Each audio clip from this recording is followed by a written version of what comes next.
All right, we're back with another On the Line segment. I'm super excited about this one. We've got a really good friend of ours, Mr. Clinton Boyles. Clinton, how you doing today? Doing great. Super excited to have you on. Wanted to let everybody know that this On the Line segment's brought to us by Factory 14. Holly and Harley and Billy and everybody over there do a great job for us, and I know you're super familiar with them and deal with Holly and them all the time and are running their product. So super excited to have them with us and to have you on the line. I appreciate you taking the time. I know you got your hands full, so let's jump right in. For those who don't know much about you, Clinton, give us a little background. I know you've got a million titles. You're a driver, a broadcaster, a crew chief, a team manager, a driver coach, you name it, you're doing it. But give our listeners a little bit of an idea who Clinton Boyles is and a little bit about your racing background. Start with the past. Been around racing my whole life. My dad raced. Both my grandpas raced, and my entire family is involved in racing in one way or another. So, racing is pretty much all I've ever known. A lot of regional dirt track stuff, I think, throughout my family. But back in would have been 2016, I guess 2017, I moved to Indiana from Missouri and tried to race for a living and did that for 5 years on like non-wing sprint car scene, midget scene, and then shortly transitioned to a crew chief after that and worked with Vermeer Motorsports and drivers like Hunter Schoenberg, Kerry Madsen, Buddy Kofoid, Chris Wyndham, and then did that for a handful of years. And last year kind of felt like I needed to make a change and do something different, and wasn't really sure what that was going to look like, and left the Vermeer deal, and that kind of brings us to where we're at now. And getting a call from Kyle Larson to work with him and his kids and start up a micro team for his kids to run full time, and just try to get to help and develop them over the course of however many years they want to race. And Right. it's been a lot of fun. It's a big undertaking, but I've enjoyed every step of the way for sure. Well, and you've had success at every level. I mean, I know back even when you were driving the non-wing sprint car there for a while. You won the War Series and was running with that series when Casey and Brooke had all that stuff. And I know you're close to them and basically family with them. And then obviously with Hunter and being a crew chief. But you've had success in everything you've done, whether it's been a driver, a crew chief, whatever. And I know this is probably kind of somewhat of a new role for you, but when somebody of Kyle's stature gives you a call, you just don't hit mute on that one and let it go to voicemail. So you got to listen to him when he is entrusting you to turn over the reins for his program for his kids. It's got to make you feel great. It does. Yeah. I mean, it's an honor that, there's, 1,000 people Kyle could have called to try to head up this operation, and I'm the one that he called. So yeah, that means the world to me that, him and Caitlin are trusting me with their kids, and, coaching them, taking care of them, building them safe race cars. It's everything. And they brought me in like, their own family here. So just it's an honor to get to work with them. And I think, ending up here probably isn't a massive surprise. I guess ending up in this role isn't a massive surprise for a lot of people who knew me. A lot of people don't know I was a substitute teacher for a long time, I did for not a know couple years that. anyways. And so I love working with kids. I've always, just enjoyed working with kids. And I think before I ever really started racing, kind of towards like the end of high school and all that, when people were, what are you going to do? I'm like, I don't know. I'd love to be, a coach, of some sort. Or if I had Right. my own kids one day, I'd love to be their coach. Like, so I think, anyone that's kind of known me, throughout that is like, oh, well, this role fits you really, really well. So yeah, I've had a lot of fun with Owen and Audrey over the, last few months, getting to race and learning, how they react to coaching or discipline, or just, being their friend and their mentor, all of it Sure. all at once. So just a lot to learn, but it's been really cool. And, I can honestly say like they are just a normal family. The kids fight with each other all the time. They play Right. with each other. There's good days, there's bad days, and it's just been a lot of fun, being around and getting to experience all of it. Well, and there's a lot to be said for that, right? I mean, even as a driver coach, the more you can be around them and build that rapport, the more they're going to listen to you, the more they're going to know that, hey, this is what we need to do. What he's telling us is what's needs to be done. So, you know, that's all kind of comes hand in hand. So I think you're very fortunate in that respect to be able to have that time with them to build that rapport, not only inside the car but outside the car. I know I talked to you a little bit about this before it was maybe kind of announced at Port City sometime before the shootout came, and we were talking about you putting cars together. And I think pretty much did Kyle just kind of carte blanche let you kind of say, hey, let's figure out what we want to do car wise and motor wise, and kind of let you decide what you wanted to do with the program per se? Yeah, he's been probably more involved in all that than I think people would guess. But yeah, just a lot of phone calls early on of, you know, hey, what chassis manufacturer do you think is the best? What one, you know, would we like to work with? You know, part suppliers, things like that. And it was all a group effort between, you know, Kyle, myself, and even Caitlin on all that. Cause, you know, sometimes you can go buy, say, the fastest race car, but it's not always, you know, the most friendly to work with, or like, you know, 100%. geographically doesn't work the best with us being located out here in North Carolina. And ultimately we felt like, you know, the Link chassis were what was best for us. And we're super happy with what Tim Lynch has provided as far as race cars go, and the speed that they've had. And, you know, luckily Kyle has a lot of great partnerships from the sprint car team with the Silva 57. And Sure. so, you know, all of it was kind of had guidance already. It wasn't like we were just coming in completely blind. And I've got to step into a lot of really great partnerships that were already there and already existed. So, yeah, I mean, Factory 14, you know, sponsoring your broadcast here is cool because, you know, I work with them almost every single day. I talk to Holly all the time. I talk to Billy all the time, and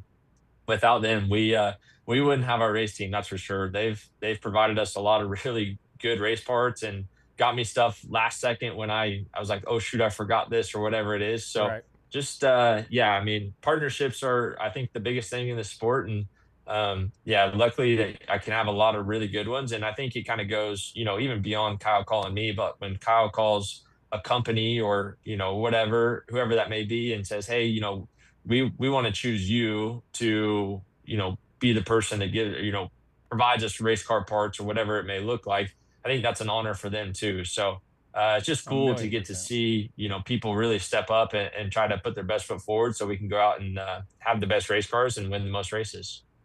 Well, and you bring a lot of that with you as well. I mean, with your racing background and your experience, I mean, and I think we try to express this with the younger kids and the younger parents that are getting in at the micro level, right? I mean, as you progress through this sport, even if you're in the outlaw carts, whatever, it's building that network, it's building that Rolodex of, you know, getting those guys on board to know that you're representing their product and how you are as a person. You know, it's funny. I heard a little bit of your broadcast that you had, your podcast with TLP, and you mentioned something that Brian Brown said to you that I think is ultra important, and I think it resonates to everybody. And if you wouldn't mind repeat that, I think all of our young viewers need to listen to that. I just heard Brian Brown say, you know, a long time ago, you nothing's ever bad enough to be worth burning the bridge, you know, and whatever that's in, not necessarily even racing. I think that goes way beyond racing.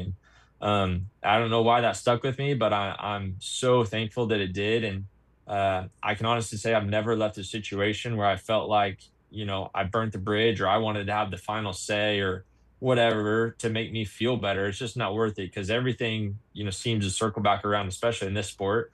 And, you know, I could go on and on about relationships that I've had with car owners or past crew members or other drivers that I've dealt with that, you know, one short conversation going the other way could lead to them super disliking me or not, you know, not want to talk to me. And that just doesn't sit well with me. And so, yeah, luckily I was paying attention the one day that Brian said that. And, you know, he would say it's important as his life. And it's been super important in mine to get me to where, you know, to where I'm at in my career.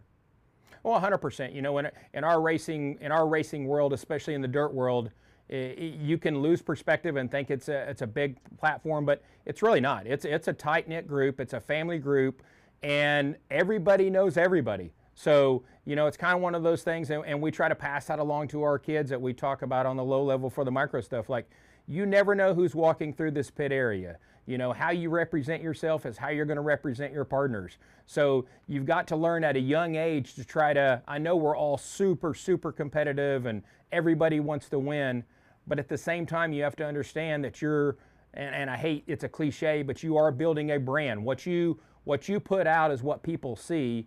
And, you know, I think it's, even for somebody as young as you are, as long as you've been in the sport, you're still relatively super young, especially to an OG like me. But I know that I can tell just in your interviews now how much you've matured through the process, and we need to pass that along to these younger drivers and understand that, you know, it is easy at a young age to be like, oh, these older guys don't know what they're talking about, or things are different, or things are, you know, have changed and you're out of touch. But it is the truth. I mean, it's how you treat people is how you want to be treated, and we're all a book, and what we put out is what everybody sees. So I think it's ultra important that people like you that have started out at a very young age, being a driver and then a crew chief and in the broadcast booth, and now as a team manager and, you know, a driver coach, all of that has to be relayed to them. You know, when I first talked to Shane Stewart about Dirt Crowd and our platform and what we're doing, he said, you know, we didn't have anybody to give us a blueprint of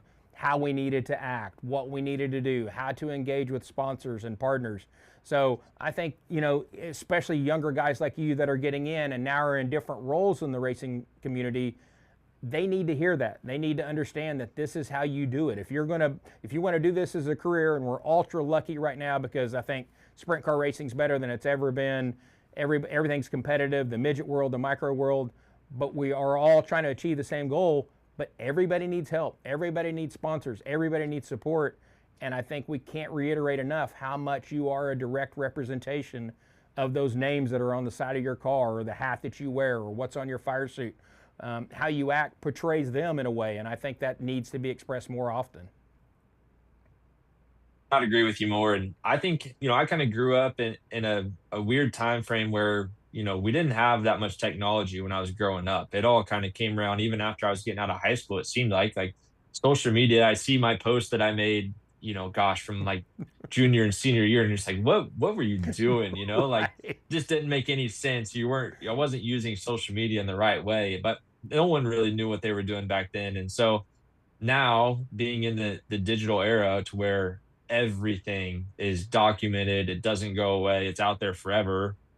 You're 100% right. And I wish I would have caught on to that a little bit quicker. I've made plenty of my mistakes in my career.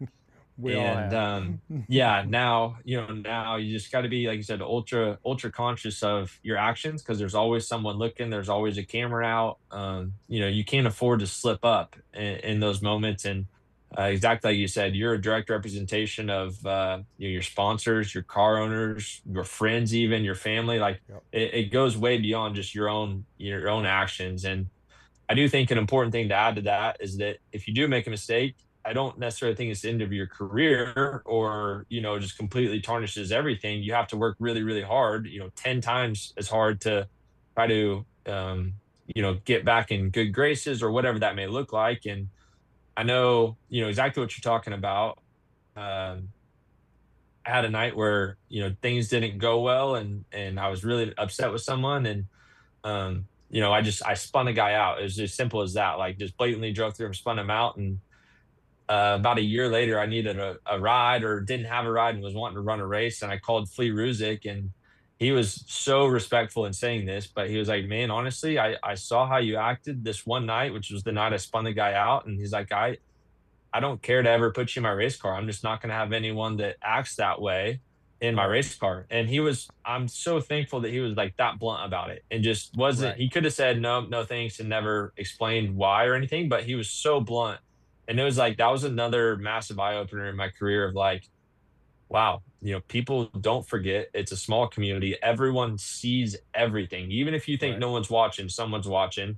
And, you know, I'm super lucky to be able to say that you know, I did work hard enough with my reputation, maturing, you know, growing up, doing all that, to where eventually Flea came around and was like, hey, you know, I think I'd put you in my race car at this point, which that meant the world to me, that, Oh, you know, he would even 100%. take the time to say that, right? Like, Right. that was like the payoff for all the hard work, and it wasn't a ride. It wasn't but it was just like the understanding that, wow, he does respect me, and Sure. not that he didn't before, but in a different light now. And so, man, you said it. You got to be so careful this day and age, and it's such a small family in motorsports. It's Yep. insane.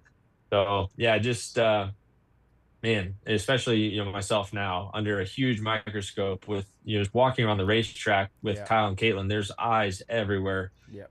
So, but it's been fun. And the same, like there's good eyes. People like Cliff Daniels, Kyle's crew chief. They're like, oh, hey, I saw you, here, That's there, super how things cool. going, and people you never thought that you'd even talk to. They Yeah. know who you are and what you're doing. So it's Yeah. it's cool. Life is That's pretty wild. It changes in a hurry. I bet. I bet. Yeah, that's super cool. But going back to what you said about Flea, and you probably didn't realize it at the time, but being mature as you are now at your age, you can realize he did more for you by saying no and explaining to you why than even putting you in the ride, right? I mean, and I think that's kind of one Oh, of the things that like we're hitting on, And now at this point, you realize like, hey, I understand why, and he did me a favor by doing that.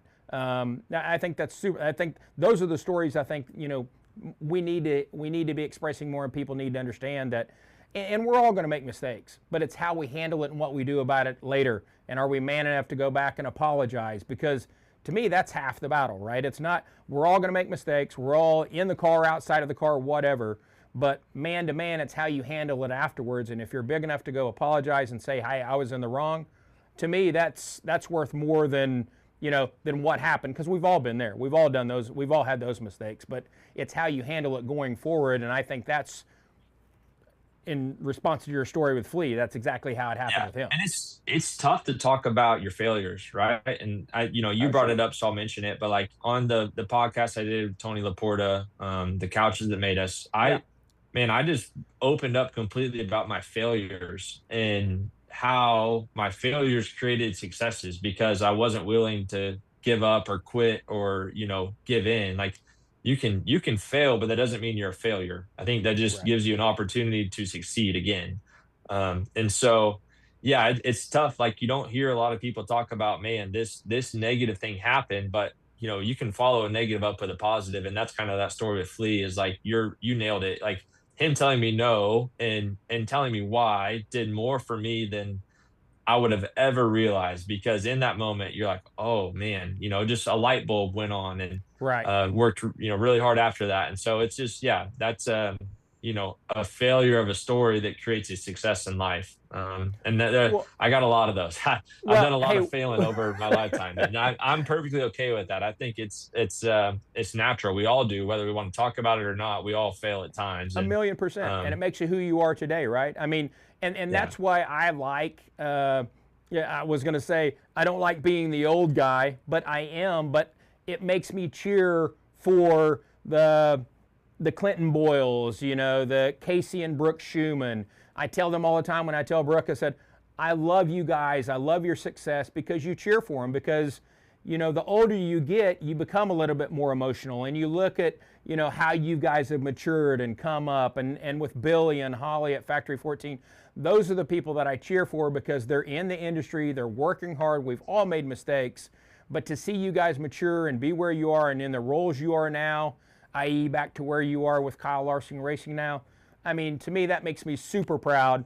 Um, I don't get to see enough, but when you told me that, I thought it was just the greatest thing because I think you're at the perfect time to be in that role. And I know it doesn't mean as much me saying as it does Kyle, but I just think I think it's hitting you at the right time to understand not only mechanically what's going on with the car, but to be able to express it of going through that stuff and be able to pass it along to Owen and to Audrey and probably pretty quick to Cooper. I mean, to me, those are the things that I think obviously Kyle knows what he's doing and couldn't timed it better. But in saying that, let's talk about Audrey and Larson Owen currently. How are they similar and how are they different? I mean, I know we're driving different cars, but in the car, are they both ultra aggressive? Is one a little bit calmer than the other? I mean, how do they compare?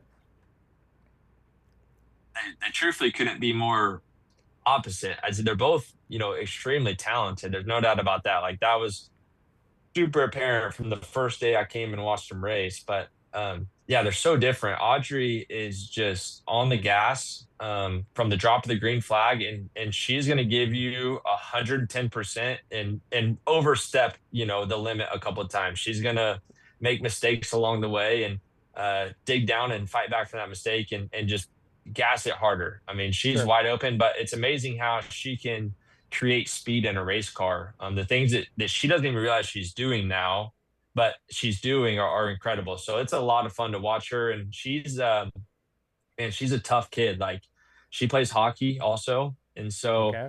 he's just kind of, nose to the ground, grind it out type of girl. And I can kind of be a little bit more aggressive with her and just kind of my coaching or how I talk to her. If she makes a mistake, I can kind of get on her a little bit and she responds great to it. It Right. motivates her because she's like, dang, like I don't want to do that. And there's a line there for sure, but Sure. she can take, a little bit of heat and be totally good. And I think Owen's, the opposite driving style of he is so savvy and just finessey with the race car. Like he's not gonna run into anyone. He's not gonna just, drive through people or throw a massive bomb just to see what happens. He's gonna have Right. a game plan and go through in his mind and execute it. He's so smart and quick behind the wheel with his brain that that's what makes him so good. And that's a lot of fun to watch because you'll see him try something, be like, oh, that didn't work. I'm gonna go try something else, and just like figure out a way to make it happen as far as that goes, but not necessarily put his car in bad spots or in dangerous spots and,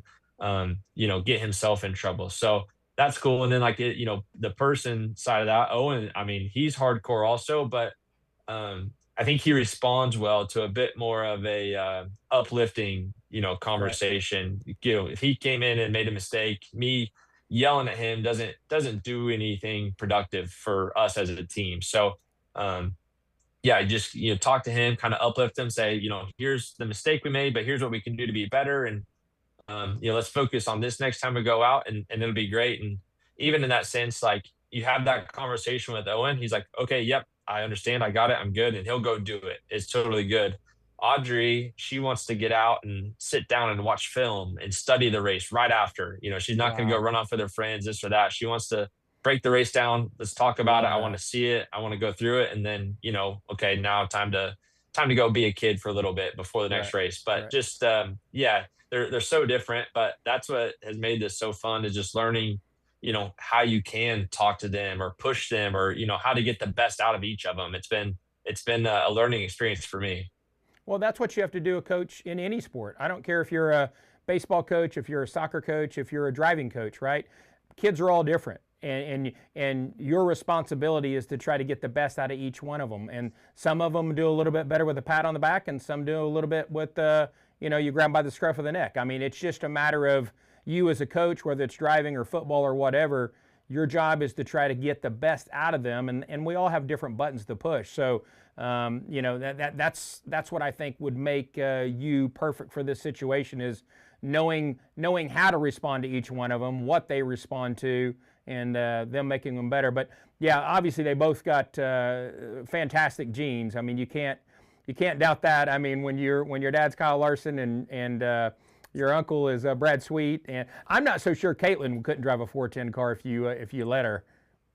Yeah, she so in the shop, Kyle's got some suits, hung up from important wins, and Caitlin's got one up there from when she won the Better Half Dash, down at Charlotte in the Bandoleros. And Right. Audrey just started running the Bandoleros in the last couple of weeks down there, just kind of seeing how it goes. And it's funny listening to Caitlin be the driver coach for that and say, Right. hey, when I raced, this is what I did, this is what I felt. So yeah, I don't disagree with you. Caitlin, she's phenomenal, and she'll drive the motorhome up and down the road. She'll get her elbows dirty on the race car if she needs to. She Right. helped me dyno shocks the other day. Like, yeah, Caitlin, she's hands on with it. It's been fun to see, her and Kyle just completely, bought in, which, they're obviously financially invested, but extremely, emotionally and time invested in making this the best experience they can for their kids so everyone can succeed. And yeah, it's just been cool. Like I said, they're no different than some other family that puts in all that they can to provide for their kids and see them do as best as they can. And That's ultimately our team goal, is just to go out and give ourselves the best chance we can to win, and go stay in the victory lane at the end of the night.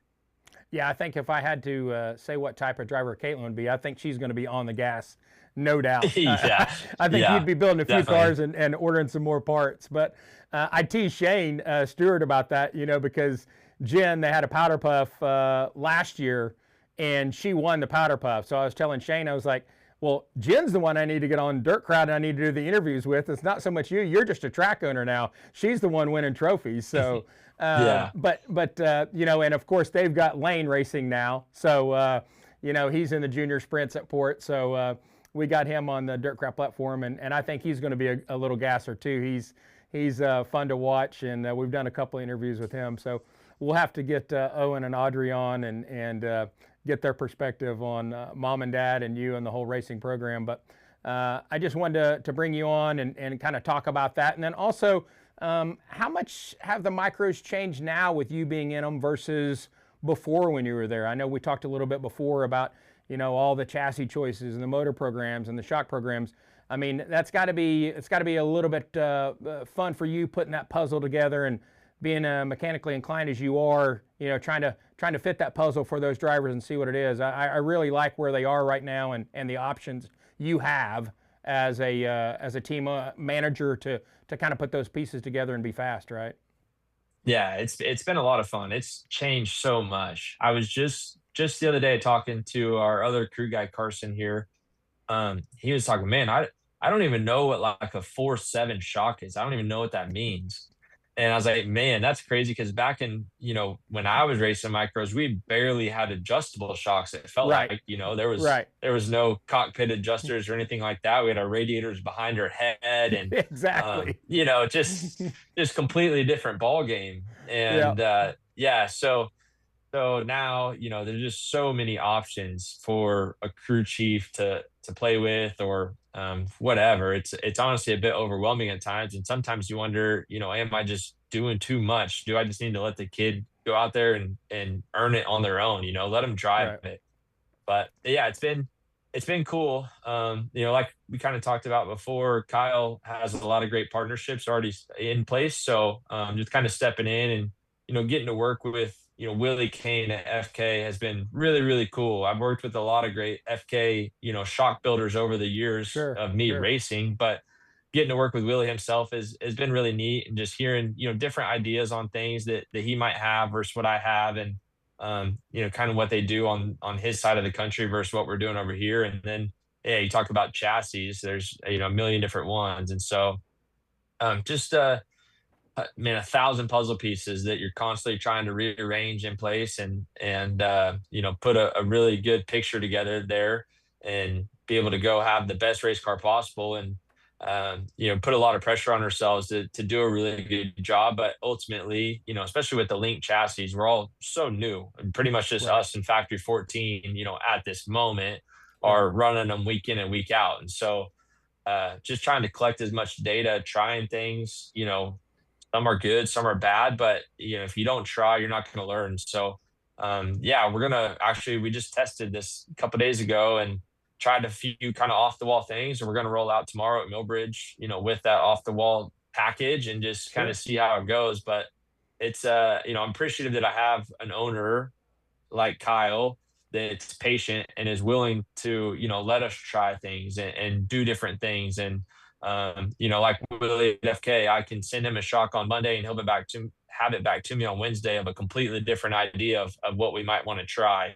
Right, And the same with Tim Lynch at Link. He's so hands-on of like, can we try this? He has his own junior sprint that he runs. So on that side of things, he's like, I'm trying this weekend. Let me know, what you try, how it goes. right. And constantly just kind of bouncing back and forth. And then, even my brother-in-law, Hunter Schoenberg's got his son Whelan's racing junior sprints now. So we're on the phone every week about, oh, we ran here. This is what I Right. tried. This is what I did. This is what we felt. So just, yeah, it's fun to kind of be the only people, I think, right now on the link stuff, and just learning, constantly learning every single week. Yeah. It's never, any 2 weeks the same. But yeah, just 1,000 different, options of parts, and suppliers and everything to pick from. And I think we've built a really good package here for sure. Just, we got a few more months to work on it and kind of fine tune before we get to the almighty shootout and Oh see yeah. see how we stack up there. Yeah, no, 100%. And to your point, I've had Jet on a couple of times, and I talked to his dad, Jet Nunley, and then I talked to his dad, Thomas, quite a bit. And to your point, right? I mean, they got to test the Lynx chassis a little bit there at Port at the end of the year, and then basically went to the shootout with nothing other than, hey, let's start with a base setup. And then early on the year, this year, right out of the box, I mean, the non-wing car they had speed, but they were kind of searching for a little bit of speed in the wing car, and I think they've hit on something here in the last month. Obviously, Jet's having a great year. I think he's up to 14, 15 wins right now. But to your point, though, the competition is so good and there's so many options, you've got to try stuff. You've got to keep pushing the envelope, because once you're content, then that means you're behind because everybody else is pushing forward. So, Yeah. But, I think that's the nature of the beast. I think that's what makes us up at night, taking notes and thinking what else I can do, and what else do we need to throw at it and try. And for you, it's got to be super cool trying to do it with some younger drivers and kind of be able to just pick and choose what you want and have those resources available. I'm just super proud of you, not just because of the situation you're in, but the man that you've grown into. I'm super proud of you. I'm glad to call you a great friend, and wish you nothing but the best of luck in anything you do. So I appreciate you taking the time to come on here. Would love to have you back for a little bit longer and get you on and see where we are in a couple months, and we can kind of compare where we are from now. But we'll definitely be watching you tomorrow at Millbridge and watching you any chance we can get. So again, appreciate you taking the time, Clinton, to come on here, and wish you nothing but the best of luck, brother. That means a lot, and love coming on. I'd love to come on again in a few months, and we can maybe do a little pre-Tulsa edit before we all dive in, and hopefully get to see you guys at the track soon. That would be great. Love getting to hang out with you guys. Definitely. Let's plan on it. We'll make it it's a deal. We'll make it a date. All right, Perfect. guys, appreciate it. That was Clinton Boyles, who now obviously is the team manager over at Kyle Larson Racing. He's heading up the program there for Kyle, and he's got Owen and Audrey's future in his hand in racing. And Clinton's just I call him a kid, but he's not a kid any younger. He's a kid to me, but always been really receptive to us. And anytime we've met and saw him at the track, just always cheer for Clinton, wish him nothing but the best. So thanks again to Factory 14 for providing this program to us, and we'll be back and see you guys next time.